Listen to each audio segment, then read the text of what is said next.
மலையக மக்கள் மிக பின்தள்ளப்பட்டவர்களாக இருக்கு. 48ஆம் ஆண்டு பிரஜா உரிமை பறிக்கப்பட்ட பின்பு சலுகை அடிப்படையிலான அரசியலுக்கு இந்திய பண்ணையார் அரசியலையும் கூட ஒப்பிட்டு அரசு அல்லது அரசியல் அல்லது அரசாங்கத்தை தெரிவு செய்கின்ற ஒரு பொறுப்பிலே மலையக மக்கள் மிக பின்தள்ளப்பட்டவர்களாக இருக்கின்றார்கள் என்பதற்கு பல்வேறு ஆதாரங்களையும் காரணிகளையும் நாங்கள் இங்கே எடுத்து காட்டலாம்.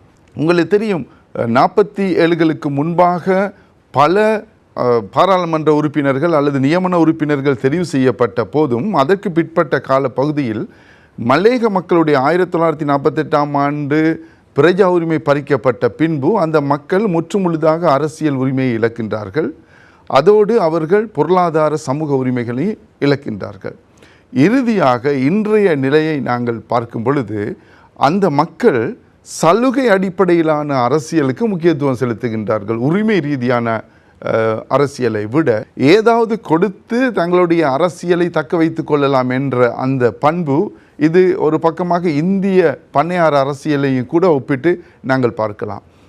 ஆகவே ஏற்கனவே சொன்னது போல் இலங்கை மக்கள், ஒட்டுமொத்தமாக இலங்கை மக்கள், குறிப்பாக மலையக மக்களிடையே இருக்கக்கூடிய அந்த அரசியல் விழிப்புணர்ச்சி அல்லது அரசியல் ரீதியாக எடுக்கின்ற தீர்மானம், அரசியல் அறிவு, நாங்கள் பொலிட்டிக்கல் லிட்ரஸி என்று கூட சொல்லலாம், அந்த மாதிரியான அறிவு அவர்கள் அந்த சலுகை ரீதியாக சிந்திப்பதனூடாக அது மறுக்கப்பட்டு வந்திருக்கின்றது என்பதைத்தான் சொல்லலாம்.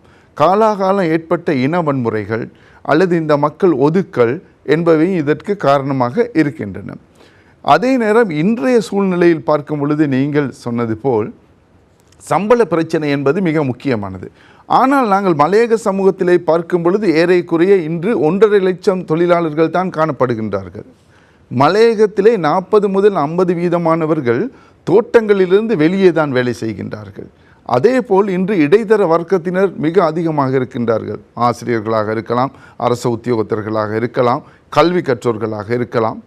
என்றாலும் இந்த 1.5 லட்சம் தோட்ட தொழிலாளர்கள் அல்லது அதை சார்ந்த தொழிற்சங்க அரசியல்கள் தான் இவர்களும் கட்டுப்பட்டிருக்கின்றார்கள். இது ஒரு ஏனைய சமூகங்களோடு ஒப்பிட்டு பார்க்கும் பொழுது ஒரு வித்தியாசமான ஒரு போக்காக இருக்கின்றது. காரணம் என்ன? கற்றவர்கள் இடைத்தர வர்க்கத்தினர் தோட்டங்களிலிருந்து வெளியேறினாலும் கூட தோட்டத்திலே கட்டுண்டு இருப்பதற்கு காரணம், நீங்கள் குறிப்பாக மலையக பிரதேசங்களை எடுத்து பார்த்தால் இந்த மலையக பிரதேசங்களில் இருக்கக்கூடிய அரசியல் அமைப்புகள் அல்லது அரசியல் கட்சிகள், அரசியல்வாதிகள் எப்பொழுதுமே குறிப்பிட்ட அரசாங்கத்தை சார்ந்துதான் இருக்கின்றார்கள். அதனுடைய அமைச்சு பதவிகளுக்காக அல்லது ஏனைய நலன்களுக்காக அதை சார்ந்து இருக்கின்றார்கள். ஆகவே தற்போதைய அரசாங்கத்திலே பார்த்தால் ஆளுங்கட்சியிலும் இருக்கின்றார்கள், எதிர்கட்சியிலும் இருக்கின்றார்கள்.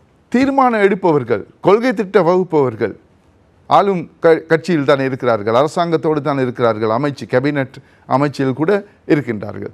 ஆகவே அவர்களுடைய செல்வாக்கு ஏனைய மலையக மக்களை தங்கள் பால் அடிமைகளாக ஒரு நவீன அடிமைத்துவத்தில் வைத்திருப்பதற்கான ஒரு வழியை உருவாக்குகின்றது. ஆசிரியர்கள் கூட இன்று நிறைய சிந்திக்கின்றார்கள். ஆனால் அவர்கள் முற்போக்கு சிந்தனையோடு வெளியிலே வந்து தங்களுடைய கருத்துக்களை சொல்வதற்கு பயப்படுகின்றார்கள்.